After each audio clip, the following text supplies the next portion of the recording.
Assalamualaikum dan salam sejahtera kepada semua penonton.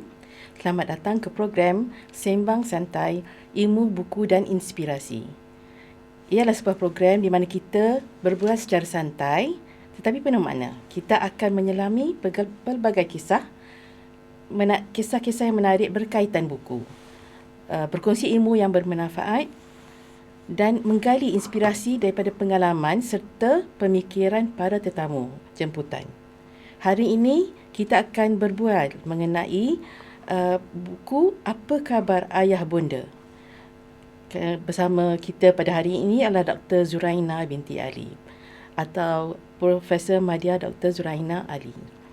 Okey, jadi teruskan bersama kami untuk sesi yang penuh santai tapi padat dengan ilmu dan inspirasi. Assalamualaikum warahmatullahi wabarakatuh, Dr. Zuraina. Ya. Waalaikumsalam warahmatullahi wabarakatuh. Apa khabar ini? Alhamdulillah. Okey. Hari ini kita akan fokus pada buku Apa Khabar Ayah Bonda. Ya. Tapi sebelum itu, saya bacakan sedikit biodata doktor. Dr. Zuraina ni dia adalah kenalan saya semenjak penubuhan awal KUTEM dulu. Kira memang sahabat yang kira antara salah seorang perintis KUTEM. Okey, Dr. Zuraina Ali adalah seorang pensyarah bahasa Inggeris di Pusat Bahasa Moden, Universiti Malaysia Pahang Al-Sultan Abdullah. Beliau mempunyai latar belakang akademik yang pelbagai. PhD dalam Teaching English as a Second Language daripada Universiti Putra Malaysia, ijazah sarjana muda dalam komunikasi massa dari Universiti Islam Antarabangsa Malaysia dan ijazah sarjana dalam Information Management dari Universiti Teknologi MARA UiTM. Dengan pengalaman 25 tahun dalam pendidikan bahasa Inggeris sebagai bahasa kedua, beliau telah mempelopori pelbagai inisiatif dalam pembelajaran yang inovatif dan memberi manfaat dan untuk memperkayakan pengalaman pembelajaran bahasa. Salah satu yang istimewa tentang Dr. Zuraina adalah beliau juga adalah seorang penulis dan pengkaji. Beliau telah menghasilkan karya akademik seperti Halal Issues in Malaysia di samping karya kreatifnya iaitu Apa Khabar Ayah Bonda, Distrik Hati, Suka Duka Perjalanan PhD Kami dan PhD The Amazing Journey. Jadi hari ini kita akan berbual mengenai bukunya Apa Khabar Ayah Bonda dan ialah saya rasa ialah salah tajuknya adalah menarik. Buku ini adalah terbitan penerbit UMPSA tahun 2024 dan dalam kandungan buku ini dia menceritakan tentang dedikasi ibu, pengorbanan ayahnya dan pengalaman beliau sendiri dan olahan buku yang nak dibincangkan hari ini adalah amat menarik. Jadi saya nak mulakan dengan soalan pada Dr. Zuraina. Okey. Apakah yang mendorong doktor memilih tajuk Apa Khabar Ayah Bonda? Okay, terima kasih ya Kak Yati. Panggilan memang yang Kak Yati cakap tadi memang betul. Sebenarnya awal lagi Kak Yati kita kenal dekat Universiti Teknologi Malaysia Cawangan Pahang. Kan?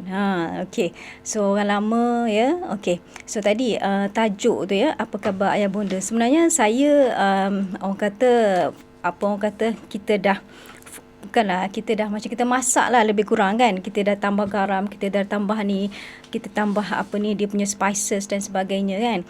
Mula-mula tajuk dia bukan macam ni. Saya tak ingat dah tajuk dia apa ya. Sebab kenapa saya tak ingat? Sebabnya buku ni dikarang sejak ya Allah Rabbi, masa tu saya buat PhD. Okey. So bayangkan masa saya duduk peram-peram dalam laptop dan itulah itulah cerita dia. So apa khabar Ayah Bonda ni juga pada tahun bermula tahun 2006 tak silap saya 2006 saya telah ayah ada bonda saya Amini telah pergi pada tahun yang sama. Ya, okey. So saya rasa pemergian mereka tu sangat orang kata indah lah maksudnya ya. Maksud saya ibu saya meninggal bulan 6. Ya. Dan ayah saya pula 6 bulan lepas tu, bulan 12.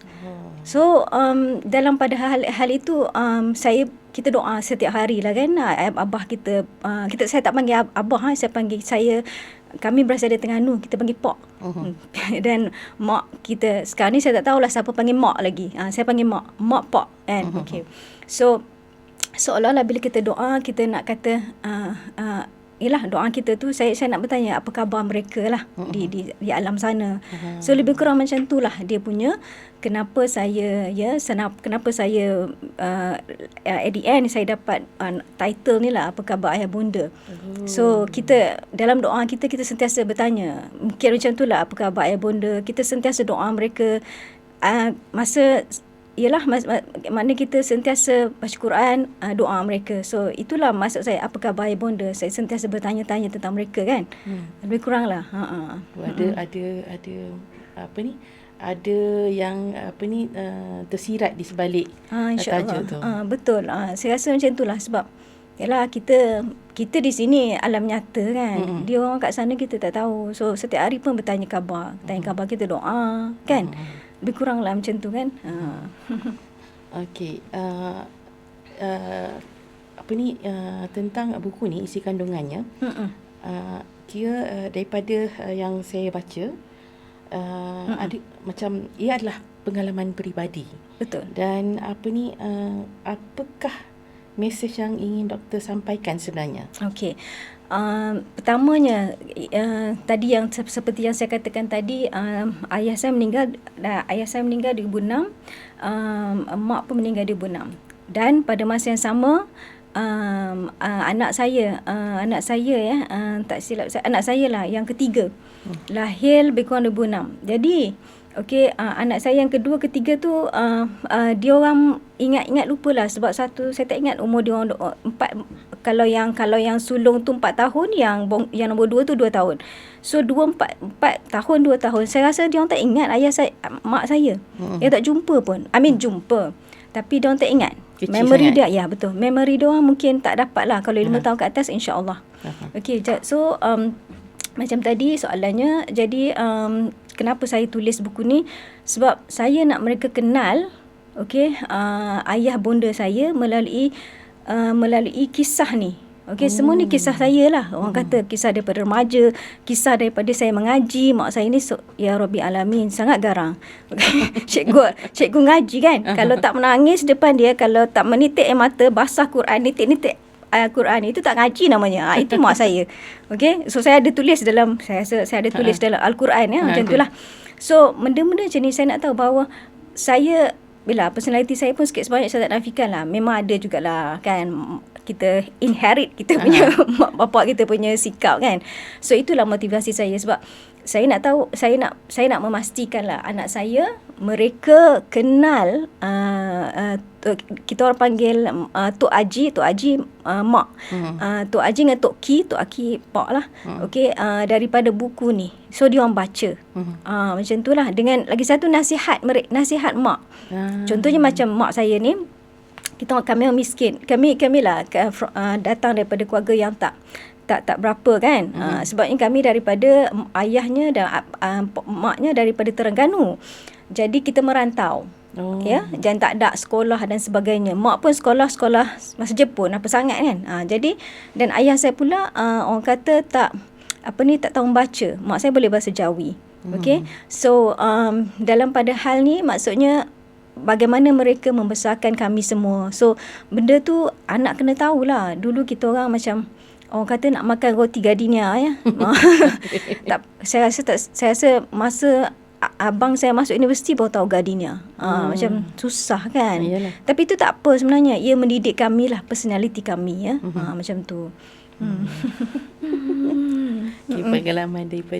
Pengalaman membesar sendiri pun ada banyak ceritanya ya. Macam itulah lebih kurang. Okey, macam yang doktor cakap, buku ni ditujukan pada kira macam khususnya pada anak-anak. Betul. Anak-anak sendiri. Anak-anak sendiri. Jadi bagaimana dengan yang pembaca lain? Kalau pembaca lain, misalnya saya target pun anak remaja ya. Sebabnya anak remaja ni, especially saya, masa saya dekat universiti dulu, saya nak cakap panjat gunung, memang setiap semester panjat gunung. Okay. So saya saving. Mak saya memang dia ajarlah, saya tak ingat, duit something, tajuk chapter, ada duit, something about duit lah. Mak saya ajar saya, itu cara mak saya ajar saya saving. Okay now, untuk remaja especially buat budak universiti, saya rasa buku ni dia akan reflect kepada diri mereka sebagai seorang pelajar. Okay now, setiap cuti semester saya rasa saya tulis buku ni, saya tulis satu bab, iaitu panjat gunung. Panjat gunung kan. Okay, so kita remaja ataupun yalah kita dah dewasa ya, kita kena tahu yang minat is minat. Okey, pada masa yang sama jangan lupa balik cuti semester. Macam itulah. Okey, balik walaupun panjat gunung tu kadang yalah travelling dan sebagainya. Last gunung saya panjat ialah Gunung Kinabalu. Saya rasa 3 hari, kurang 3 hari sebulan saya kat Sabah dengan Sarawak. Sarawak kita panjat Gunung Mululu, lepas tu saya pergi Kinabalu. Tapi saya balik sekejap. Lepas tu Sam buka. Saya kalau ada short Sam, saya tak sure dekat UIA sentiasa ada short SEM. Saya pastikan saya ambil short SEM lah, sebab kita nak maintain CGPA kan. So untuk remaja ataupun untuk para pelajar ataupun mahasiswa, saya rasa buku ni amat sesuai untuk mereka jugalah kan. Lepas tu macam untuk golongan yang remaja, misalnya remaja di peringkat sekolah rendah ataupun sekolah menengah, ada beberapa tajuk yang saya nak saya kongsikan. Contohnya baca Quran. Okey, baca Quran itu orang kata kena sangat-sangat penting. Dewasa ni kita tengok macam budak-budak kadang tak tentu arah kan. So jangan tinggal diri dengan Quran. Kan kita pun Quran dan ayah saya pula, ayah saya kalau mengaji tu boleh mengaji lah. Okey, memang boleh mengaji. Tapi walaupun dia tak sekolah, tapi nasihat dia tu, macam contohnya 3 kul ya, dalam saya punya chapter tu ada 3 kul. Sampai sekarang saya ingat. Dia kata, baca Ina, mu kena baca Ina sebelum kamu semayang. So amalan tu saya rasa, pak saya beritahu, saya rasa elok kiranya diteruskan. Orang di luar sana ya diteruskan kan. Mana something lah dia kata, maknanya benda-benda nasihat macam tu saya tak nak anak saya lupa, dan saya pun tak nak lupa lah.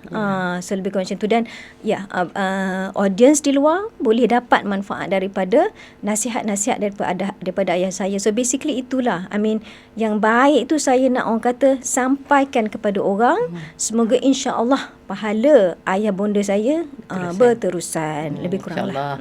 Jika macam satu amalan yang mudah, yang kira tak patut dilupakan. InsyaAllah. Saya rasa macam itulah. Kan. Okey, dalam salah satu boleh kongsi tak salah satu bab yang kira macam paling menyentuh hati doktor? Kira dia macam dia turning point lah.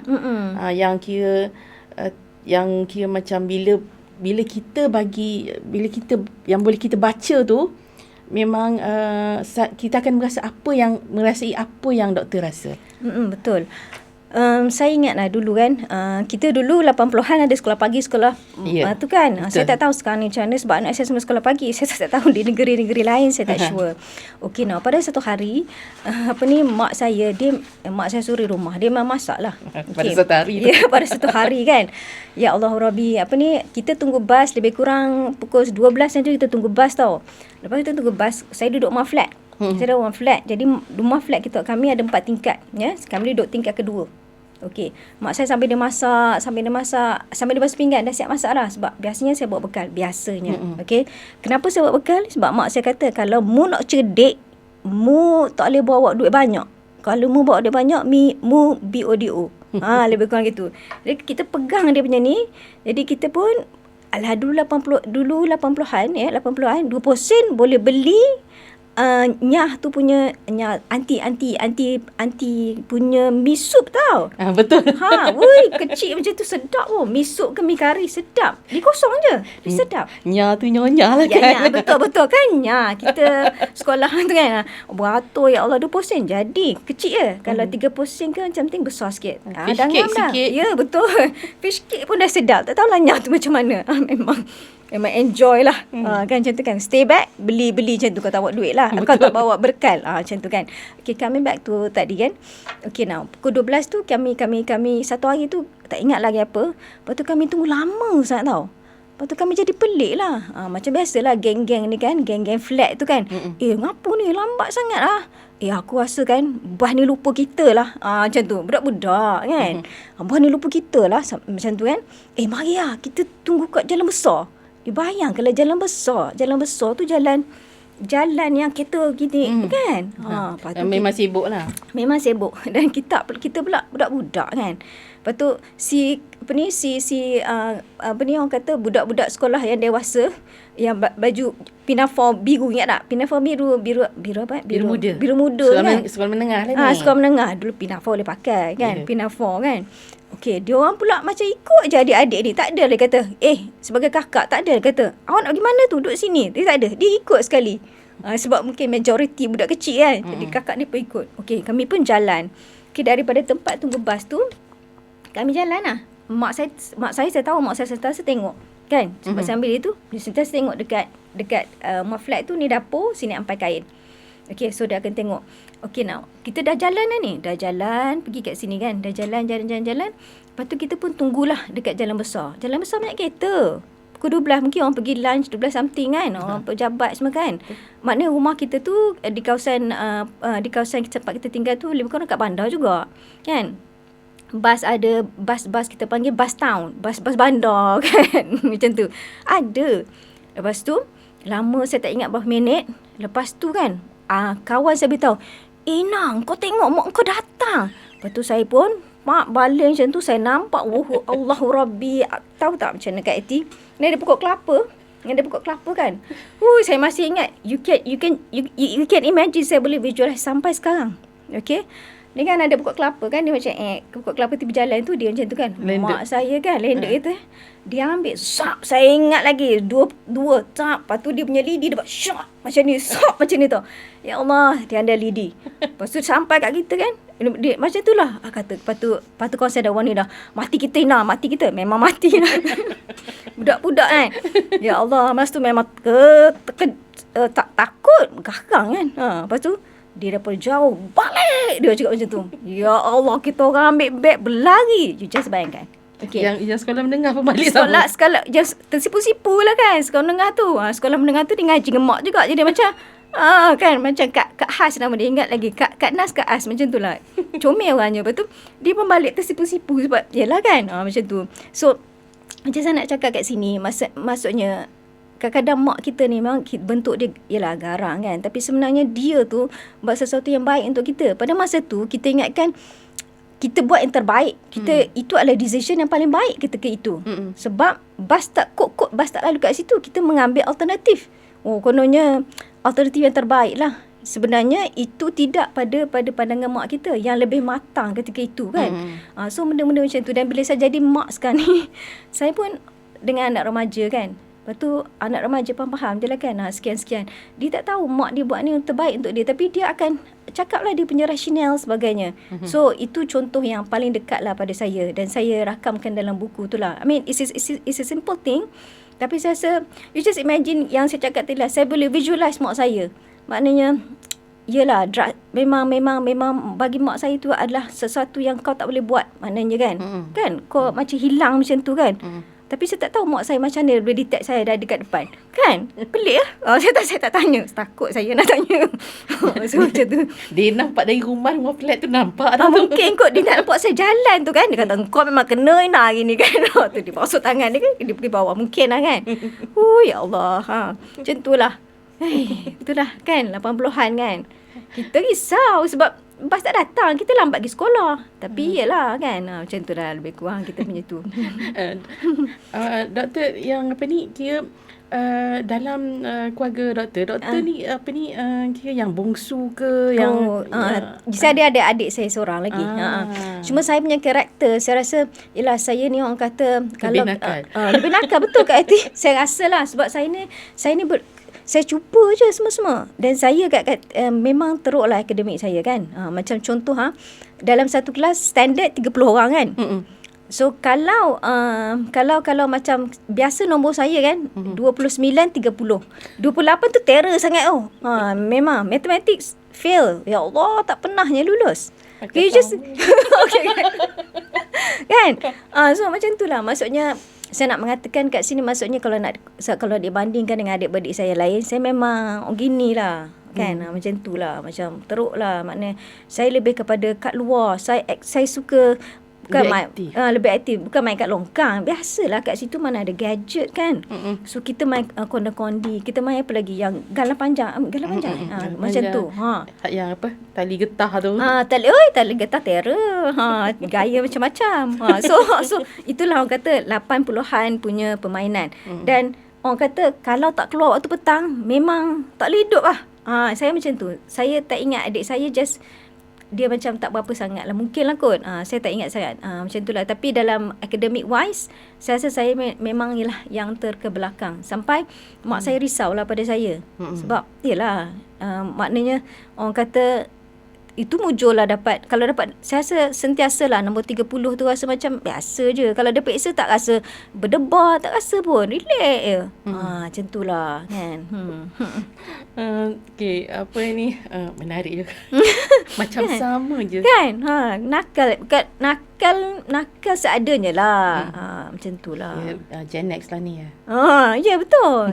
Kan? Lagi satu Kak Ati, saya ingat lagi. Dulu kan, kita main dekat longkang. Alah, longkang tak adalah. Biasalah main longkang main sebab apa ya? Ikan lah kot dah. Ya betul. Kan? Tangkap ikan. Tangkap ikan lah. Tangkap ikan, tangkap budu. Kan? Terror. Maknanya bawa lah segala macam. Alah, kita tu. Tapi kita tak tahu benda tu kotor. Memang I jernih kan? Lepas tu balik tu Kak Ati. You know what happened? Kan kita ada buluh sabut tu. Kak Ati ingat tak? Ya Allah, saya ingat sampai sekarang sakit dia. Mak sambil tu mak saya beliting. Kau pergi mana ni? Oh, sakit saya duduk tahan. Kena sental. Kena sental. Kau jangan cakap sebiji. Maknanya kau diam je. Tapi seronok, memang seronok main dengan kawan. Lepas tu pergi tu mak saya. Lah mak memang keluar beletir sikit. Kan? Macam tu lah. Yelah, nak suruh anak tu jadi anak. Ya. Kan? Okey, apa ni? Dalam kira dalam buku ni ada juga ia tekankan isu-isu yang macam kira dalam keluarga, dalam hubungan keluarga. Macam komunikasi, lepas tu emosi. Adakah buku ini juga macam ada dia doktor menekankan dia perasaan tu, komunikasi tu, cara-cara semua. Ya, kalau pasal komunikasi memanglah. Maksudnya saya kat sini, mak saya ni dia macam orang kata mak saya banyak bagi nasihat lah kot kan. Tapi nasihat dia lain tau dengan nasihat orang zaman sekarang. Contoh ingat tak yang excuse me, dalam TikTok punya tu Liza Abdullah dengan siapa penyanyi tu?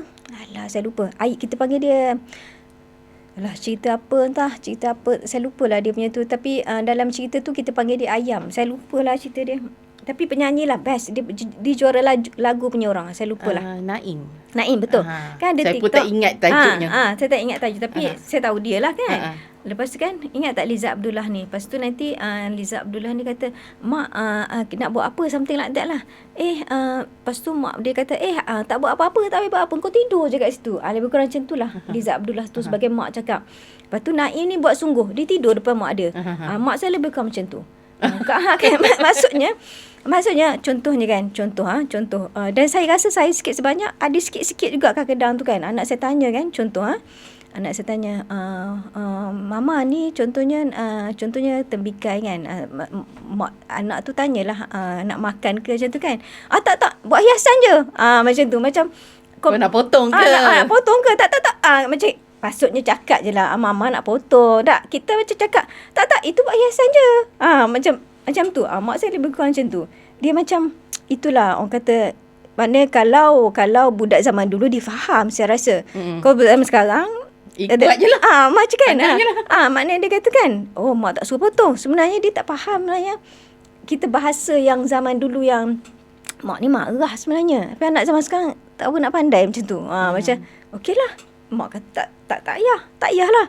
Padahalnya, mak tu sebenarnya cakap je lah, potong lah. Tapi mak tak cakap macam tu. Tak, buat hiasan. Maknanya, dia just diam je lah. Macam tu kan. So, macam orang kata, komunikasi tu, orang kata, yelah, mungkin itu cara saya berkomunikasi. Dan mak saya ni kan, dia cakap tadi, dia macam, orang kata garang kan. Jadi, kadang-kadang bukan takut nak tanya. Mak kadang-kadang masa dia okey je. Contohnya macam saya ingat masa misalnya macam nak buat kuih, kan? Masa tu kita, mak saya dulu dia kerja kat Kelang Kopok, kan? Masa tu kami sama-sama buat kuih, okey. Tapi pada masa yang sama bila saya remaja, saya masuk ke alam universiti lah kan. So pada masa tu hari perayaan, mak saya ni dia tak boleh tahu. Kalau dia dah siap contohan, dia memang terror lah buat biskut kuih ros yang macam keloyang kan.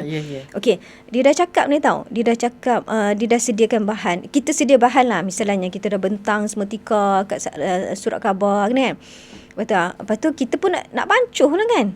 Dia mak saya tak bagi. Mu tak iya.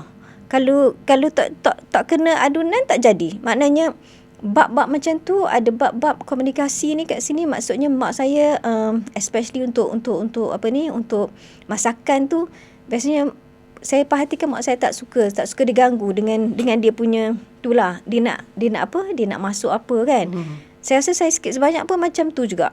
Macam kalau macam anak-anak tak apa. Sebenarnya tak elok. Sepatutnya kita minta ownership tu. Kan macam saya tak boleh macam kakak contoh secara potong bawang. Okey, kalau nak masak tak kisahlah nak mayang, nak apa kan. Dia tak boleh sembarang potong ni. Jadi ada orang pap dia potong. Saya ada macam tu kan. Jadi macam tu lah lebih kurang. Bila anak saya masuk dapur, saya kena tunjuk cara potong bawang untuk sekian macam ni. Untuk episod yang lain cara macam ni. Bolehlah kita arahkan untuk anak, tapi bila tetamu datang, ada nak buat macam tu? Takkan kot, apa kan? Tengok je lah. Kan, macam, takkan kita cakap, tak ada, potong yang kentang ni sebenarnya 4 kau dalam sup. Potongnya macam ni. Tak, kita nak arah macam tu. So, macam tu lah. Tapi bagus juga sebabnya, kira bila kita pergi ke rumah orang, kita nak tolong, nak buat apa, nak buat macam mana. Jadi, benda tu kira macam cara asuhan mak-mak dulu dia terus inculcate kita punya cara adab. Betul. Adab dia bila berada di tempat lain. Ya, betul. Jangan sebarang kan. Masuk dapur orang kan, ada dia punya adab dia kan. Jangan sebarang. Kadang-kadang orang jelah cara potong itu a simple orang kata example kan, cara potong bawang je pun. Kan ada orang bila nak hias bawangnya macam mana, nak mayang macam mana. So simple je, tapi kita nak present tu maknanya kita suka cara macam ni. Macam tu kan. Bila orang tu present macam tu, kita rasa tak cantik, padahal okey je pada pandangan semua orang. Kita je lah. Macam tu kan. Okey, macam anak-anak ni memang kena hormat. Kalau macam pergi rumah orang. Jadi cara asuhan tu dia terus kita tanpa sedar sebenarnya. Ya, betul, subconscious ya. Subconscious dia panggil. Betul saya rasa baru Kak Ati cakap macam ni, saya rasa ya betul juga tu. Yalah, maknanya tak sedar mak kita sebenarnya yang jadikan kita macam ni kan. Yalah, kita dia dulu ada critical thinking dah. Kan. Allah Akbar. Itulah kenangan. Okey, dalam dalam bahagian 2 yang kisah Pok Lupa ni, seringkali macam ibu ayah ni tanya, kira macam dia bila kira mereka dah berusia kan. Jadi mereka bertanya tu berkali-kali. Bila benda tu terjadi, apa yang ada di fikiran doktor? Okey, sebenarnya ayah saya, pak saya ni, dia kan, ya Allah Rabbi, he is a very strong will punya person.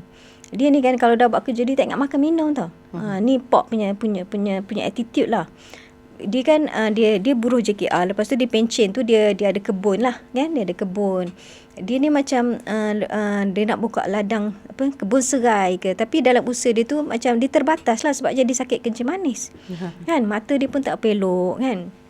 Okay, now dan dia memang orang kata kuat lah, saya rasa fizikal dia jenis yang kuat, maknanya okey je, maknanya rasa dia tidur lah. Tapi bila buat kerja memang dia all out. Memang macam mak saya pun jadi sakit hati dengan ayah saya, apak saya kalau dia bekerja. Kan? Kalau macam tak reti-reti nak naik, kalau tengah hari tu naiklah makan. Dia tak reti-reti nak naik sebab dia tengah concentrate kerja kebun je pun kan. Tapi itulah, kalau tak habis mungkin batas-batas dia tu dia tak naik. Itu yang menyebabkan dia ada hypo tau, ada dalam selalu satu bab tu kan. So anyway, bila dia kata Pok lupa tu, saya ingat saya ingat dia dulu once upon a time dia macam orang kata yalah Allah bagi dia rezeki dengan dia punya fizikal dan sebagainya. Dan masa dia lupa tu kan, macam dia effect, saya tak tahulah dia effect dia benar kanser tulang ni, tulang. Dia tak boleh duduk macam ni lah. Dia macam bedridden macam tu kan. So dia tak boleh bangun dah. Okay. Dia tak boleh, memang tak tu dah, memang tak boleh bangun dah. Lepas tu tapi dalam masa tak bangun tu kadang-kadang sebab Pak saya ni masa sebelum dia tak ada ya, dia tinggal dengan abang saya, abang sulung kan. Sebab dia dah pencen, abang sulung tu dah pencen, so dia jagalah dengan kakak ipar sebab saya tinggal pekan dan sebagainya. So memang abang ambil dia kedua kedua parents saya ni untuk jagalah ya. Lepas tu masa dia kata dia lupa tu, so saya ingat macam orang kata dia dulu macam orang kata rasa macam kesian lah kot, macam saya rasa kesian lah kan. Maknanya dulu dengan ngaji macam tu lah. Lepas tu kadang-kadang dia kata dia lupa kan, dia semayang baring macam tu kan. Dia rasa macam dia macam was-was tau dia baca apa. Dia kadang-kadang sekali saya datang, saya pakai pampers semua, saya cari bawa masuk bilik air semua kan. Lepas tu dia kata, Ina, cuma cek Pok baca ni. Dia kadang-kadang dia khawatir yang dia baca tu bukan tempat dia lah. Sujud ke apa, cuma cek betul tak baca Rabiq Fi'li ni. Alhamdulillah masa saya cek tu okey je. Cuma dia dalam tahap tu 70 something tau dia. 76 70 apa dia meninggal. Dia masih orang kata dia takut dia lupa lah nyanyuk macam tu. Tapi alhamdulillah dia tak nyanyuk. It's just that dia nak pastikan yang dia betul baca untuk setiap rukun semayang tu, itulah. Okey, macam itulah arwah ayahnya. Macam tu kan. So nak kata arwah mak dengan arwah ayah saya ni tak, dia macam semua pada mak kita kan, mak tak kerja kan. Jadi mak lah semua. Dia ayah so tak garang sangat, biasa je. Macam tu lah kan, dia tak boleh dua-dua garang, nanti kan stres aku. Panas. Kan. Okay. Apa ni kira untuk macam kita saya nak tanya tentang proses buku ni pula. Berapa lama masa yang doktor ambil actually yang sebenarnya, kira dan berapa lama? Sebab doktor cakap buku ni asalnya dah terperam lama kan. Jadi dan apakah cabaran yang kira terbesar yang yang doktor lalui semasa menulis ni? Sebenarnya ya Allah, Al-Fatihah untuk arwah juga Ida Rizani, arwah Kak Ida kita kan. Sebenarnya saya dulu masa Cook Time lah, Kak Ida dengan saya macam rapat in terms of, sebab saya belajar contoh dekat depan tu kan, penceritaan daripada dia. Dan belajar daripada dia, dan dia bawa kita jumpa dengan Puan Ainun. Kan Ainun, dan Prof Hassan, suaminya Puan Ainun tu ialah prof saya dekat, profesor saya kat UIA. Dia ajar Mascom. So saya kenal Prof Ainun tu, maksudnya kadang-kadang Prof Ainun datang ke pejabat Prof Hassan. So dia ni memang suka cerita tau, pok sampai kadang-kadang Prof Hassan kata, can you please stop? Dia kata sebab dia tengah nak bagi kita something, tapi dia suka sembang macam tu kan. Saya kenal dia pada situ. So anyway, So cabaran-cabaran dia tadi tu maksudnya bila saya nak saya teknik penceritaan kan, saya suka dengan teknik tu lah, sebab saya belajar macam tu. Maknanya saya tulis buku ni saya belajar, bukannya saya tak pandai untuk tulis bahasa macam-macam tu kan. So dia kata kita kena ingat dalam satu bengkel dia tu saya pergi, bila kita bercerita ni kita macam surah Yusuf, dia kata. Mana cerita. Okey, ni macam mana telah ditinggalkan, serigala datang gini. Mana nampak tak cerita tu. Cerita ni kita buat dialog, dia kata macam tu. Okey, so itulah cabaran saya. Tapi itulah maksudnya ya. Itu cabaran saya nak buat dialog pun ya. Tapi itu je yang saya belajar, dan saya rasa saya kena formulate the dialogues. Ya, lebih kurang gitu. Lepas lagi satu kan, bila saya menulis kan, ada masa-masa tu kan bila saya terkenal, saya menitis juga air mata. Contohnya macam mana-mana lah, macam ayah saya ke, macam sikit-sikit tulis menitik. Sebab kita masa tu tengah buat PhD kan. Maknanya bila saya kalau saya ingat, saya pergi kita ada beberapa bab. So kalau saya ingat masa tu saya tulis, okey macam tu kan. Okey, tapi saya ingat something kat untuk tema yang tu lah, untuk tajuk yang tu saya tulis. Lepas tu tiba-tiba mungkin saya stop kat mana, sebabnya saya macam orang kata mungkin ada benda yang saya tak ingat, dan saya rasa motivasi pula nak tulis bab yang lain. So serentak lah. Lepas tu saya pergi visit balik. So macam tu lah. Maknanya itu pun Puan Ainun ajar juga. Mana kita jangan satu chapter tu complete semua. Tambah macam tu, dia kata. Kita mesti, kalau kita menulis, biarkan kita punya penulisan tu kita enjoy menulis. Bukan jangan paksa. Kadang disiplin needs to be there. Yes. Bila menulis, kena disiplin. Yeah. Kan? Lepas tu, dia kata kalau masa menulis, biarkan orang kata aliran idea tu, kalau ada kat situ, tulis. Lepas tu dia tiba-tiba blur, tinggal. Kalau ada, jump kat sini. Kita ingat something peristiwa. Tulis kat situ. So, last kali dia akan jadi buku. Dia kata macam tu. So itulah cabaran dia tadi, macam cerita dialog. Kadang-kadang peristiwa tu menyebabkan kadang-kadang saya emosi juga. Kadang-kadang kena stop sebab sedih kan, sebab mak kita betul kan. Lepas tu itulah di antaranya ya.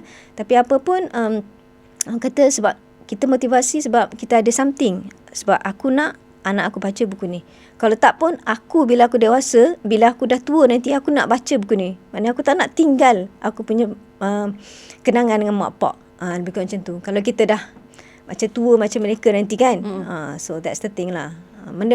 Mungkin kita ada kat sini, tapi manalah kita tahu kan.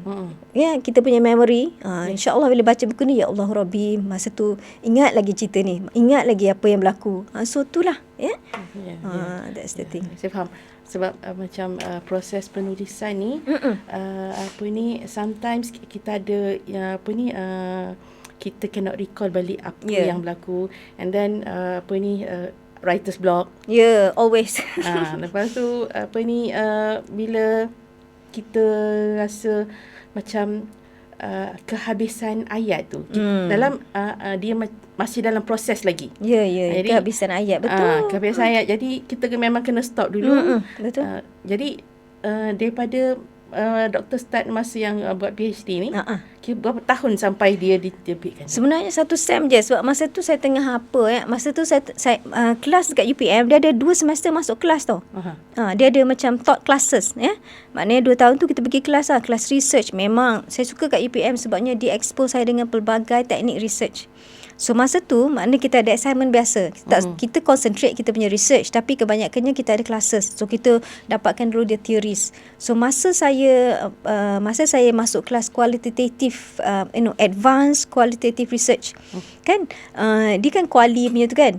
Jadi dia banyak data-data. Maknanya cara penulisan tu, maknanya saya rasa sikit sebanyak saya belajar juga daripada situ kan. So ianya macam sealiran, betul. Add on pun add on saya punya penulisan, kita nak reporting macam mana, itu akademik, tapi saya ni kreatif kan. So orang kata data yang macam mana kita boleh masuk.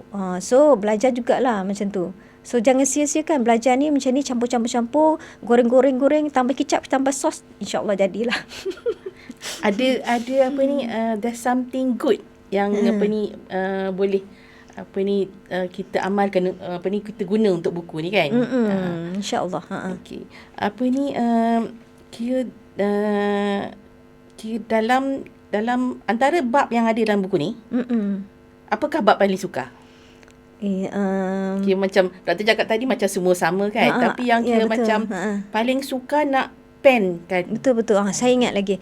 Tajuk saya paling suka Panjat Gunung. Sebab saya memang terror lah bab ni. Sebab saya memang ingat sebab saya ada album. So saya tengok album ya. Saya tengok macam tu masa sama saya menulis. So yang suka saya kata tajuk saya dengan pak saya. Sebab kenangan saya dengan pak saya betul-betul kena ingat balik. Contohnya Lulu Cina Buta. Okey. Tapi Lulu Cina Buta kan, kita main gini-gini kan. Okey now. Kita daripada rumah saya nak pindah rumah, kami nak pindah rumah lah masa tu. Jadi nak daripada rumah lama ke tempat baru tu dekat je. Tapi kan kita budak-budak, jadi abah saya ni nak mencipta keseronokan. Saya tak tahulah kan. Bukanlah cerita keseronokan. Maknanya anak-anak dengan mepak, biasalah kita main-main kan. Umur saya macam tu. 3 tahun, 4 tahun mungkin lah. 5 tahun ke apa kan. Jadi, orang kata, seadanya pada ketika saya umur macam tu, dia mainkan peranan dia lah sebagai abah, sebagai pak kan. Okay now. Kan perjalanan tu macam, tak adalah jauh. Tapi untuk budak 4-5 tahun jauh. Kan? Jalan kaki tu kan. Okay now. So dia kata mainlah kita main Inah kita main ni, kita main Lulu Cina Buta. Saya tak ingat lah dia panggil apa dulu, tapi saya tahu tu Lulu Cina Buta. Okay kan. Okay now, kita kan perumahan, construction kan, bantu sikit. Lepas tu kita kan pak kata main ni, ambil ni tongkat, bukan tongkat, kayu je tepi jalan tu. Ina buat gini, dia kata Ina buat ni sebenarnya pak kita alah itu je mainan dia kot, yang sesuai masa tengah berjalan kan. Okey. Ina buat macam ni. Ina pejam mata, tu Ina cari pok macam tu kan. Lepas tu Ina cakap lah, bilang lah 1 2 3 sampai 10. Saya bilang, maknanya saya macam tu kan. Lepas tu okey, dah ready kan macam tu. Saya ingat lagi pok saya, tahu tak dia menyorok kat mana? Dah longkang. Sesuai lah kan maknanya kan. Kat mana lagi? Berjalan tak ada pokok besar kan. Okey, dia tunjuk tu. Lepas tu saya ni pun Lulu Cina Buta, dia kata masa nak cari, saya tak ingat exactly. Itu susahnya. Saya tak ingat exactly apa. Tapi saya ingat saya terjatuh sebab parut tu masih ada sekarang. Sampai sekarang. Tahu macam mana tak ingat kan. Ada panjang, isi putih keluar tu. Takkan tak ingat kot. Anyway. So saya buat macam tu lah. Pak kat mana? Jangan buka mata. Saya mendengar dia kan. Saya macam tahu dia kat mana. Tapi kita Lulu Cina Buta, dia kata jangan buka mata. Kita pun tek-tok kita bunyi rotan tu kan. Pak tek-tok pak saya masuk longkang. Dia ada longkang. Dia ada longkang. Kata besar juga lah. Saya masuk longkang. Ya Allah, sakitnya. Longkang. Dia macam ni. Longkang. Dia nyorok kat longkang besar ni. Ni macam mana? Ni longkang tu. Ni tempat. Macam tu lah.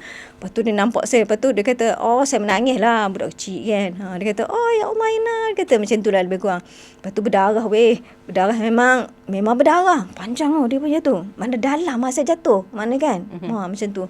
Itulah orang kata. Tapi saya nak recall apa yang berlaku, ambil batang jenis, ambil kayu jenis apa. Moment kan? by moment tu. Lepas tu saya nak mention saya punya luka tu. Itu saya nak betul rakamkan. Kalau boleh lah. Itu kadang-kadang saya kata, sebab pak saya ni, yelah orang kampung kan. Dia maknanya, saya ingat dia masa kecil saya. Mampu tak saya nanti nak ingat dia masa saya tua macam dia? So itulah saya tulis kan. So something lah kan. Tapi itu susah. Yang itu saya suka. Yang paling suka. Suka sebab untuk recall balik moment by moment tu. Ya. Mau kata pasir dia macam mana. Saya setempat tu. Tempat tu tak ada lah kot. Lama dah kan. Itulah. Lepas tu kira ada tak dalam bab ni, antara bab ni yang doktor rasa macam terlalu peribadi dan emosional, yang macam should I write this, should I share this, macam tu. Dia macam very private sangat, macam personal sangat, sampai rasa hati tu berbelah bagi nak kongsi. Sebenarnya kalau nak kata private tu, saya make sure that ia tidak private kan lah. Maksudnya saya seboleh mungkin saya nak pembaca tahu. Sebab orang kata pengalaman saya dengan mak ayah saya tak cerita lah. Maksudnya private, memang orang kata kat sini saya tak cerita yang private saya. Yang private saya memang simpan lah. Kan? Ianya menarik sebenarnya. Menarik. Tapi saya rasa macam tak sesuai je kan. Macam lah kita nak perempuan nak ke alam dewasa. Something tau. Saya ada lucu kat situ tapi takkan kot. Jadi saya rasa macam tak apalah. Nanti mungkin saya cerita dengan anak saya sendiri. Tapi saya masih ingat. Maksudnya biasalah my first period ada kisah lucu. Dan orang kata mak saya lah zaman 80-an kan. So kita tak ada exposure macam sekarang. Betul. Kan dekat sekarang ni dekat pendidikan Islam ke apa kan. Kamu punya ni apa-apa. Mana dulu pendidikan mana tu tak ada masa tu. Tak ada. Yes. Tapi maksudnya kelakar lah Kak Eti. Saya sorok benda tu. Kelakar tak? Kita subhanallah. Tak payah sorok lah. Ceritalah kat mak. Dulu lain Kak Eti. Sekarang ni budak mungkin lebih terbuka lah. Kan? Yes. Macam tu. Saya faham.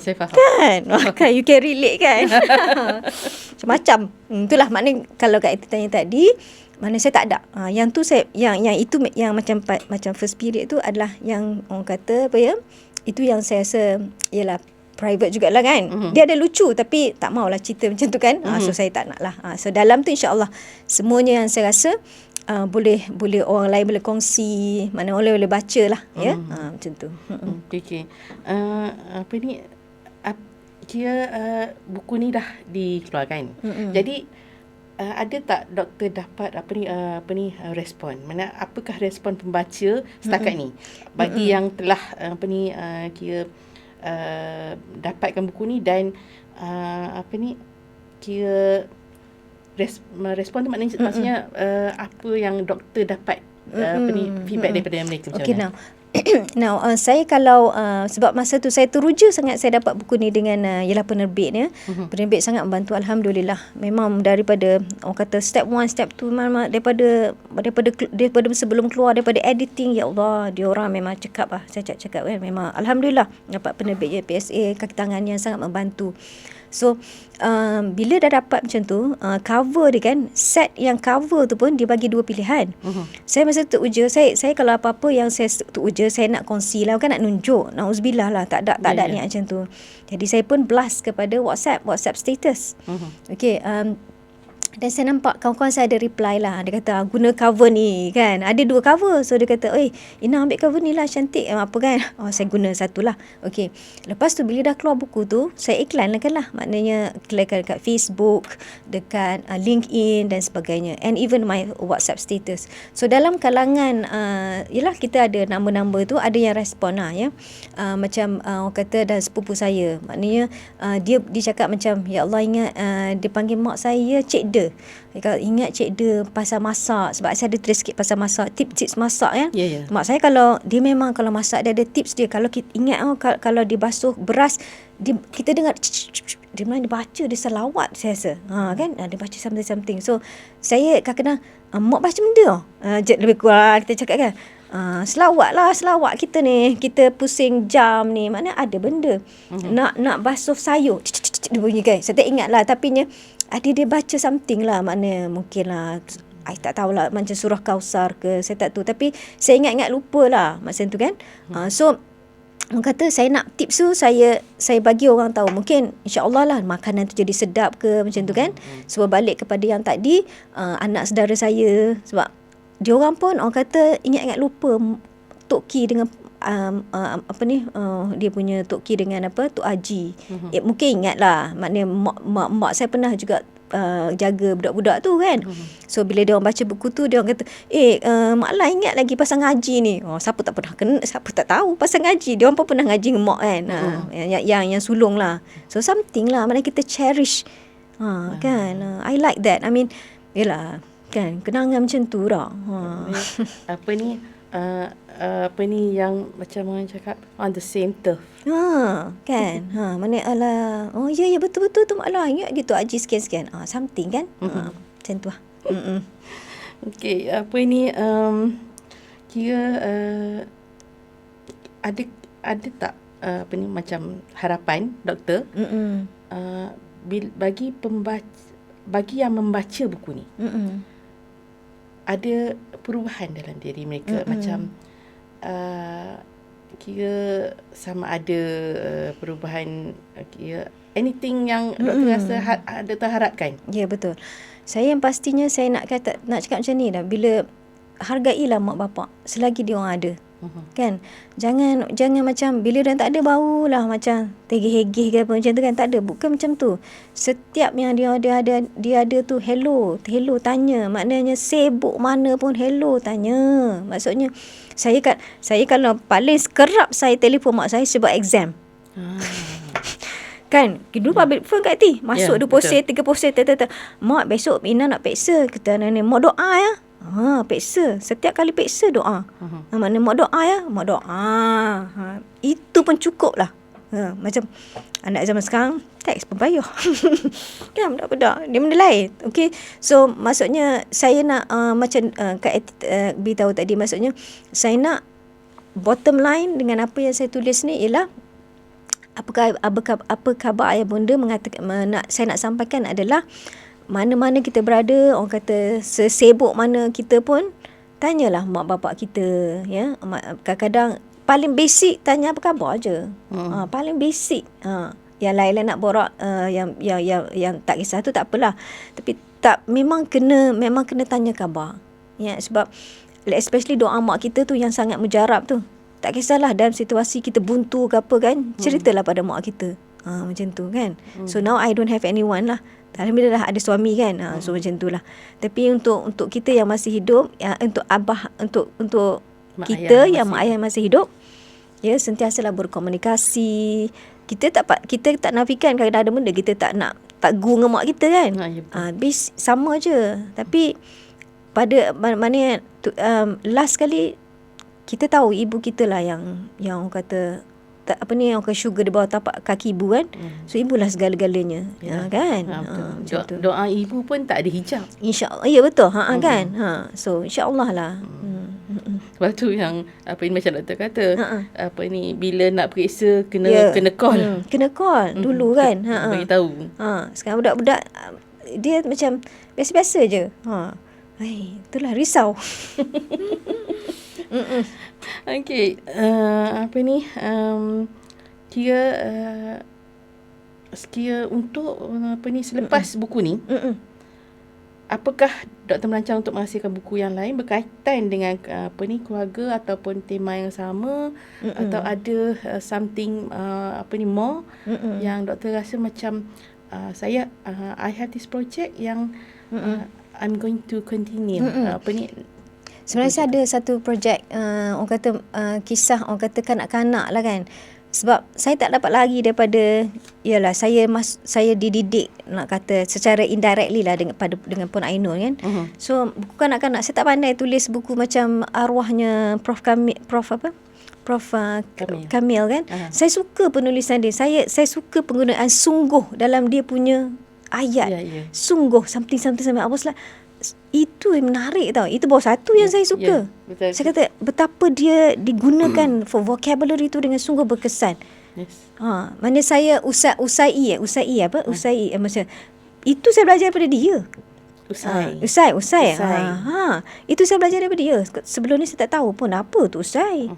So cara penulisan dia, orang kata Prof Kamil pun menjadi saya punya model lah. Okay. Cara dia bercakap, even cara kerja pun saya suka cara dia kerja. Kan? Kita pun pernah jumpa dia kat UMPSA hari tu, kat library, library Gambang. Saya pergi bengkel penulisan dia. Kan? Itulah. Tapi itulah maksudnya saya bukan nak kata jadi prolific macam dia, siapalah saya, tapi saya suka gaya bahasa dia. Dan untuk next, saya tak tahulah next project ke apa. Saya mana something lah, tapi tunggu, cannot tell you now.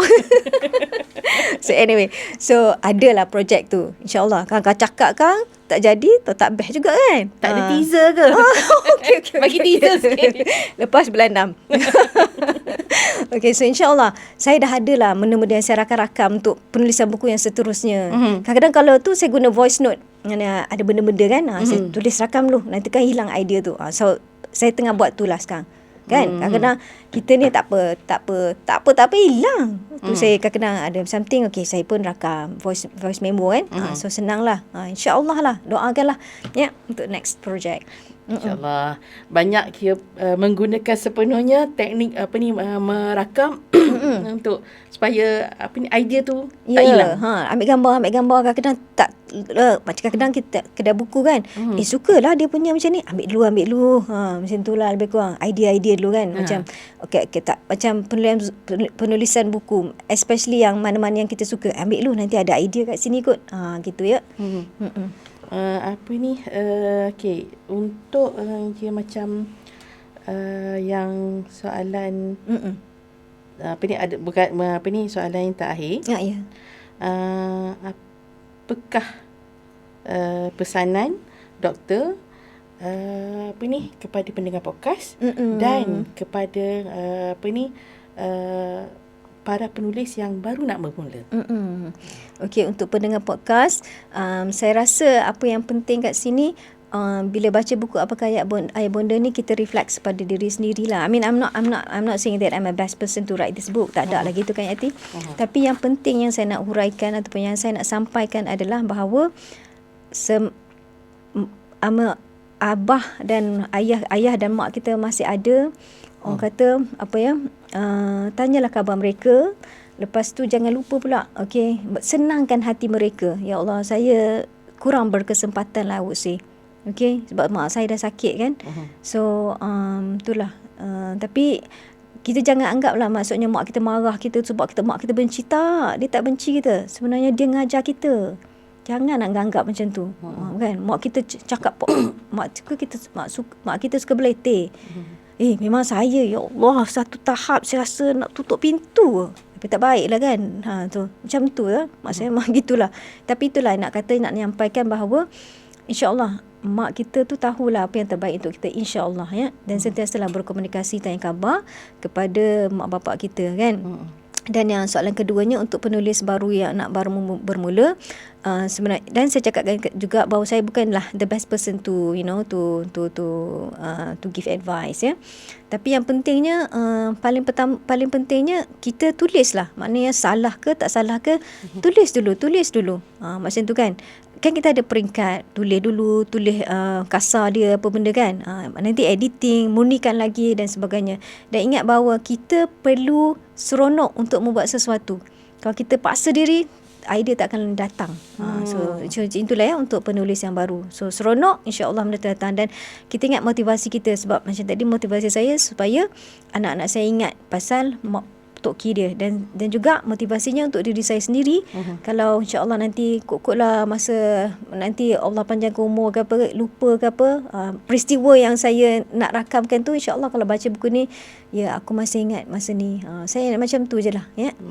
So for new writers, tulis dan tak ada sesuatu pekerjaan pun yang perfect. Ianya sentiasa dalam progress, perbaiki ya. Macam itulah lebih kurang. Okay.